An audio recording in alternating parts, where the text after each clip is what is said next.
বিসমিল্লাহির রহমানির রহিম। প্রিয় শিক্ষার্থীরা, তোমরা সবাই কেমন আছো? আশা করি আল্লাহর রহমতে তোমরা সবাই ভালো আছো। আজকের অনলাইন ভিত্তিক রসায়ন প্রথম ক্লাসে তোমাদেরকে স্বাগতম। আজকের অনলাইন ভিত্তিক রসায়ন ক্লাসে তোমাদের সাথে আছি আমি মোহাম্মদ শহীদুল ইসলাম, প্রভাষক রসায়ন, ক্যান্টনমেন্ট পাবলিক স্কুল ও কলেজ, রংপুর। আজকের অনলাইন ভিত্তিক ক্লাসের বিষয়বস্তু হলো রসায়ন প্রথম পত্রের প্রথম অধ্যায়, ল্যাবরেটরির নিরাপদ ব্যবহার।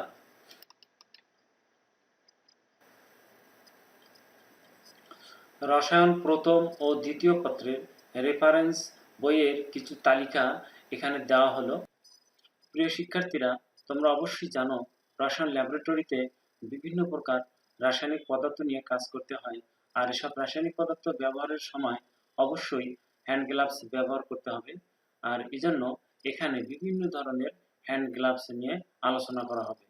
এখানে বলা হচ্ছে যে ল্যাবরেটরিতে বিভিন্ন প্রকার রাসায়নিক পদার্থ খালি হাত দিয়ে ধরা উচিত নয়, এজন্য হ্যান্ড গ্লাভস ব্যবহার করা দরকার।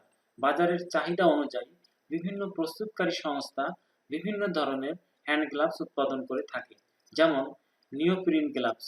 এটি পলিক্লোরোপ্রিন নামক এক প্রকার পলিমার দিয়ে তৈরি। এটি বেশ কোমল ও তাপরোধী। জৈব দ্রাবক, মৃদু ক্ষয়কারক ও তৈলাক্ত জাতীয় পদার্থ নিয়ে কাজ করার সময় এ জাতীয় গ্লাভস ব্যবহার করা শ্রেয়। এখানে স্ক্রিনে একটি নিওপ্রিন গ্লাভসের ছবি দেখানো হয়। ভিনাইল গ্লাভস, এটি পিভিসি বা পলিভিনাইল ক্লোরাইড দিয়ে তৈরি। মৃদু ক্ষয়কারী রাসায়নিক দ্রব্য এবং ত্বকে বিরক্তিকর অনুভূতি সৃষ্টিকারী রাসায়নিক উপাদানের ব্যবহারের সময় এ জাতীয় গ্লাভস ব্যবহার করা হয়। এখানে চিত্রে একটি ভিনাইল গ্লাভসের ছবি দেখানো হয়েছে। জিটেক্স গ্লাভস, জিটেক্স গ্লাভস ফাইবার কাঁচ দ্বারা তৈরি। ছোটোখাটো জ্বলন্ত বস্তু নিয়ে কাজ করার সময় জিটেক্স গ্লাভস ব্যবহার করা হয়। এটি যথেষ্ট তাপরোধী গ্লাভস। তাপীয় কার্যক্রম পরিচালিত হয়। এ ধরনের পরীক্ষা সম্পন্ন করার ক্ষেত্রে এ জাতীয় গ্লাভস ব্যবহার করা শ্রেয়। স্ক্রিনে একটি জিটেক্স গ্লাভসের ছবি দেখানো হয়েছে। ল্যাটেক্স গ্লাভস, ল্যাটেক্স গ্লাভস প্রাকৃতিক রাবার ল্যাটেক্স থেকে তৈরি। এ জাতীয় গ্লাভস সংক্রামক পদার্থের বিরুদ্ধে খুবই কার্যকরী হয়। যেসব রাসায়নিক উপাদান ব্যবহারের ফলে হাতের চামড়ার ক্ষয় ও জ্বালাপোড়ার সৃষ্টি হওয়ার সম্ভাবনা থাকে, সেসব ক্ষেত্রে এটি যথেষ্ট উপযোগী। চিত্রে একটি ল্যাটেক্স গ্লাভসের ছবি দেখানো হয়েছে। প্রাকৃতিক রাবার গ্লাভস, এটি বৈদ্যুতিক শক প্রতিরোধক গ্লাভস। ক্ষয়কারক উপাদান থেকে সুরক্ষার জন্য এ জাতীয় গ্লাভস ব্যবহার করা হয়। এখানে চিত্রে একটি রাবার গ্লাভসের ছবি দেখানো হয়েছে। প্রিয় শিক্ষার্থীরা, রসায়ন ল্যাবরেটরিতে খুব অল্প পরিমাণ রাসায়নিক পদার্থ ওজন করার দরকার হয়। এজন্য রসায়ন ল্যাবরেটরিতে সাধারণত পলভঙ্গি ব্যালেন্স, সার্টোরিয়াস ব্যালেন্স ও ডিজিটাল ব্যালেন্স ব্যবহার করা হয়। এই ব্যালেন্সগুলো সম্পর্কে আমাদের স্পষ্ট ধারণা থাকতে হবে। পলভঙ্গি ব্যালেন্স, পলভঙ্গি ব্যালেন্সের সাহায্যে 0.00001 গ্রাম পর্যন্ত বস্তুর ভর সূক্ষ্মভাবে পরিমাপ করা যায়। এই পলভঙ্গি ব্যালেন্সের বিমের বাম প্রান্ত থেকে ডান প্রান্ত পর্যন্ত 0 থেকে 10 পর্যন্ত 10টি ভাগে এবং প্রতিটি ভাগে আবার ছোট 10টি করে 100 পর্যন্ত দাগ কাটা থাকে, কিন্তু সার্টোরিয়াস ব্যালেন্সে বিমের মাঝখানে 0 এবং দুপাশে 50টি করে দাগ কাটা থাকে। এরপরে আমরা এই ব্যালেন্সের যে স্কেলগুলো আছে এই স্কেলগুলো সম্পর্কে ছবিতে পরিচিত হব। প্রিয় শিক্ষার্থীরা, এখানে একটি পলভঙ্গি ব্যালেন্সের উপরের অংশ দেখানো হয়েছে। এখানে এই অংশটি হলো পলভঙ্গি ব্যালেন্সের বিম। এই অংশটিকে পলভঙ্গি ব্যালেন্সের বিম বলে। এই বিমের উপরে পলভঙ্গি ব্যালেন্সের স্কেলটি দাগাঙ্কিত থাকে।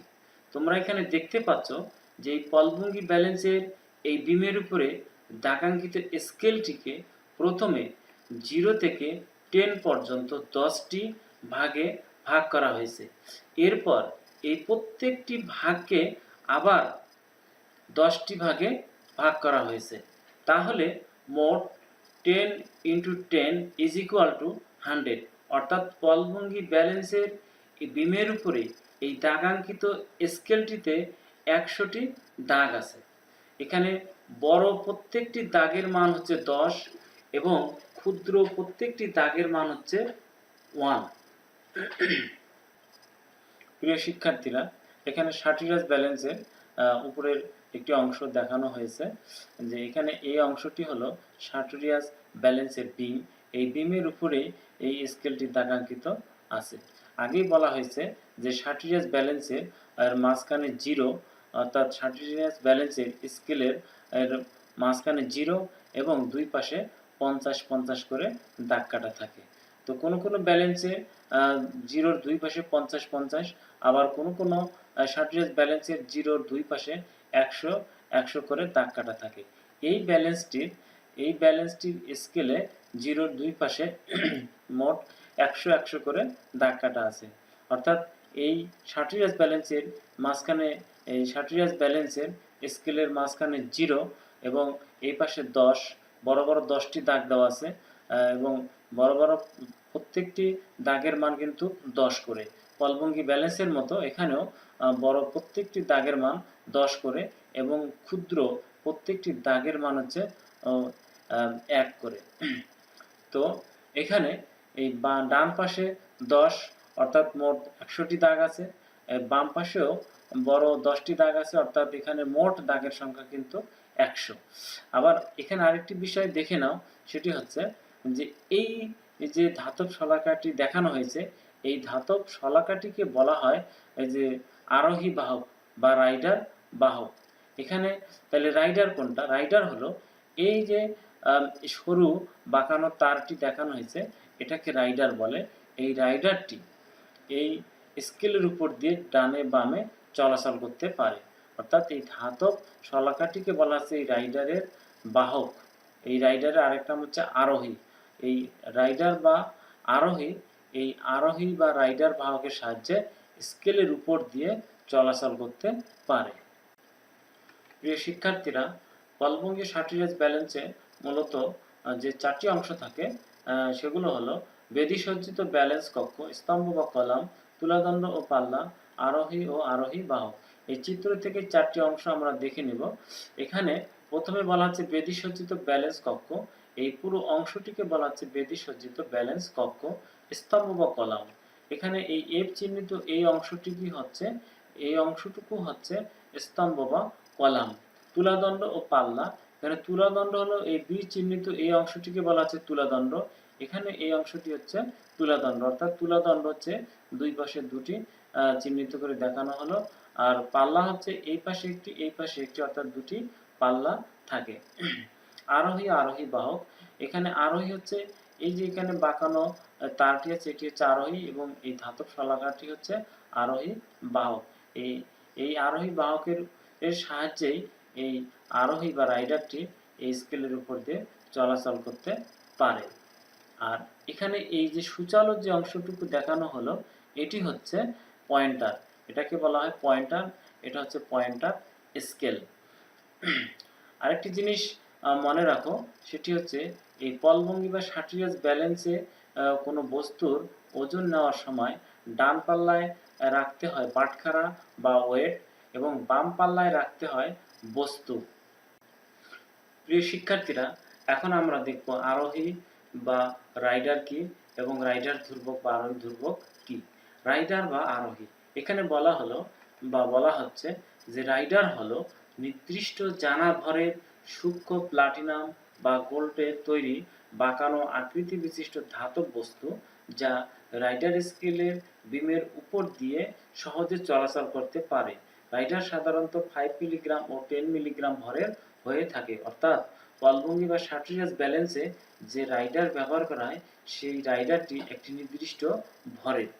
রাইডার ধ্রুবক বা আরোহী ধ্রুবক, বিমের উপর রাইডার স্থাপন করলে বিমের প্রতি দাগাঙ্কের জন্য যে ভর পাওয়া যায় তাকে রাইডার ধ্রুবক বলে, অথবা রাইডারকে এক ঘর বা এক দাগ সরানোর জন্য যে পরিমাণ ভরের পরিবর্তন হয় তাকে ওই ব্যালেন্সে রাইডার ধ্রুবক বলে, অথবা প্রতিটি রাইডারের জন্য যে স্থির সংখ্যাসূচক মান গণনা করা হয় তাকে রাইডার ধ্রুবক বলে, অথবা পলভঙ্গি ব্যালেন্সের বিমের দৈর্ঘ্যের সাপেক্ষে প্রতি শতাংশে ব্যবহৃত রাইডারের ওজনের পার্থক্যকে রাইডার ধ্রুবক বা রাইডার কনস্ট্যান্ট বলে।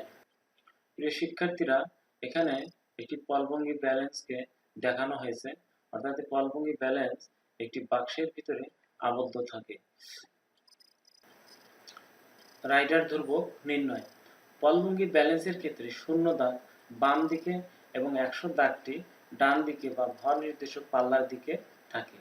তো এখানে বলা হচ্ছে যে মনে করি রাইডারের ভর x মিলিগ্রাম, সুতরাং ভরের শর্ত অনুযায়ী x মিলিগ্রাম ভরের আরোহীটি 0 দাগ থেকে 100 দাগে নিয়ে গেলে বাম পাল্লায় x মিলিগ্রাম ভর হ্রাস এবং ডান পাল্লায় x মিলিগ্রাম ভর বৃদ্ধি ঘটে।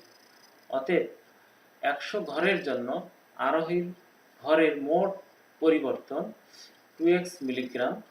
অতএব অন ঘরের জন্য বা 1 ঘরের জন্য আরোহীর ভরের মোট পরিবর্তন 2x ডিভাইডেড 100। এই জন্য পলভঙ্গি ব্যালেন্সের ক্ষেত্রে রাইডার ধ্রুবক নির্ণয়ে রাইডারের ভরকে 2 দ্বারা গুণ করে রাইডার স্কেলের দাগ সংখ্যা দ্বারা ভাগ করা হয়। অর্থাৎ পলভঙ্গি ব্যালেন্সের ক্ষেত্রে রাইডার ধ্রুবক ইজ ইকুয়াল টু 2 ইন্টু রাইডারের ভর ডিভাইডেড রাইডার স্কেলের দাগ সংখ্যা। এখানে বলা হচ্ছে যখন বিমের বাম পাশে 0 এবং ডান পাশে 100 দাগ থাকে, অর্থাৎ এটা পলভঙ্গি ব্যালেন্সের ক্ষেত্রে প্রযোজ্য। শার্টিয়াস ব্যালেন্সের ক্ষেত্রে রাইডার ধ্রুবক ইজ ইকুয়াল টু রাইডারের ভর ডিভাইডেড রাইডার স্কেলের দাগ সংখ্যা, যখন বিমের মাঝখানে 0 থাকে। আবার এখানে বলা হচ্ছে যে রাইডার বা আরোহী প্রয়োজন হয় কেন? আসলে রাসায়নিক বিশ্লেষণে অনেক সময় খুব অল্প পরিমাণ ভর পরিমাপের প্রয়োজন হয়। এই অল্প পরিমাণ ভর পরিমাপের জন্য পলভঙ্গি ব্যালেন্স ব্যবহার করা হয়। এসব ব্যালেন্সের সাহায্যে 0.0001 গ্রাম ভর পরিমাপ করা যায়। এই সূক্ষ্ম ভর পরিমাপ করা কষ্টসাধ্য, কিন্তু রাইডার ব্যবহার করে সহজেই তা নির্ণয় করা। এখানে রাইডারের ভরের সাহায্যে রাইডার ধ্রুবক নির্ণয় দেখানো হয়েছে। উদাহরণ হিসেবে দেখানো হয়েছে যে রাইডারের ভর 10 মিলিগ্রাম এবং রাইডারের বিমের দাগ সংখ্যা 100, মাঝখানে 0, অর্থাৎ রাইডার স্কেলে এর মাঝখানে 0 হলে রাইডার ধ্রুবক ইজ ইকুয়াল টু রাইডারের ভর 10 মিলিগ্রাম ডিভাইডেড 100, অর্থাৎ রাইডার স্কেলের এর দাগ সংখ্যা ইজ ইকুয়াল টু 0.1 মিলিগ্রাম। এটাকে 100,000 দ্বারা ডিভাইড করে গ্রামে পরিণত করে এই মানটি হচ্ছে রাইডার ধ্রুবক। আবার রাইডারের ভর 5 মিলিগ্রাম এবং রাইডার এর বিমের দাগ সংখ্যা 50, মাঝখানে 0 হলে রাইডার ধ্রুবক is equal to 5 milligram divided 50 is equal to 0.401 গ্রাম। রাইডারের ভর 10 মিলিগ্রাম এবং রাইডারের বিমের দাগ সংখ্যা 100, বিমের সর্ববামে 0, অর্থাৎ পলভঙ্গি ব্যালেন্স এর ক্ষেত্রে এটি প্রযোজ্য। রাইডার ধ্রুবক ইজ ইকুয়াল টু 2 ইন্টু রাইডারের ভর ডিভাইডেড স্কেলের দাগ সংখ্যা, অর্থাৎ এই রাইডার ধ্রুবক এখানে দেখানো হয়েছে। অর্থাৎ একটি জিনিস এখানে খুব ভালোভাবে মনে রাখতে হবে, সেটি হচ্ছে যে পলভঙ্গি ব্যালেন্সের ক্ষেত্রে রাইডার ধ্রুবক নির্ণয়ের সময় রাইডারের ভরকে 2 দ্বারা গুণ করতে হয়, আর শার্টিয়াস ব্যালেন্সের ক্ষেত্রে রাইডার ধ্রুবক নির্ণয়ের সময় রাইডারের ভরকে 2 দ্বারা গুণ করার দরকার পড়ে না, কারণ শার্টিয়াস ব্যালেন্সের ক্ষেত্রে 0 দাগটি মাঝখানে থাকে, আর পলভঙ্গি ব্যালেন্সের ক্ষেত্রে 0 দাগটি বাম প্রান্তে থাকে। তাহলে প্রিয় শিক্ষার্থীরা, পলভঙ্গি ব্যালেন্সের সাহায্যে বস্তুর ভর নির্ণয়ের নিয়মটি হচ্ছে যে যখন রাইডার 0 দাগের ডান দিকে অবস্থান করে তখন বস্তুর ভর ইজ ইকুয়াল টু বাটখারার মোট ভর গ্রামে প্লাস রাইডারের অবস্থানে স্কেলের দাগ সংখ্যা ইন্টু রাইডার ধ্রুবক। আবার যখন রাইডার 0 দাগের বাম দিকে অবস্থান করে তখন বস্তুর ভর ইজ ইকুয়াল টু বাটখারার মোট ভর গ্রামে মাইনাস রাইডারের অবস্থানে স্কেলের দাগ সংখ্যা ইন্টু রাইডার ধ্রুবক। অর্থাৎ এই সূত্রটি হচ্ছে শার্টিয়াস ব্যালেন্সের ক্ষেত্রে, আর এই সূত্রটি হচ্ছে পলভঙ্গি ব্যালেন্সের ক্ষেত্রে প্রযোজ্য। যদিও এখানে বলা হয়েছে যে পলভঙ্গি ব্যালেন্সের সাহায্যে বস্তুর ভর নির্ণয়ের নিয়মের 2টি সূত্রের কথা। যখন এই পলভঙ্গি ব্যালেন্স ভিত্তিক গাণিতিক সমস্যার সমাধান করা হবে তখন তোমরা এই সূত্র দুটির ব্যবহার খুব ভালোভাবে জানতে পারবে।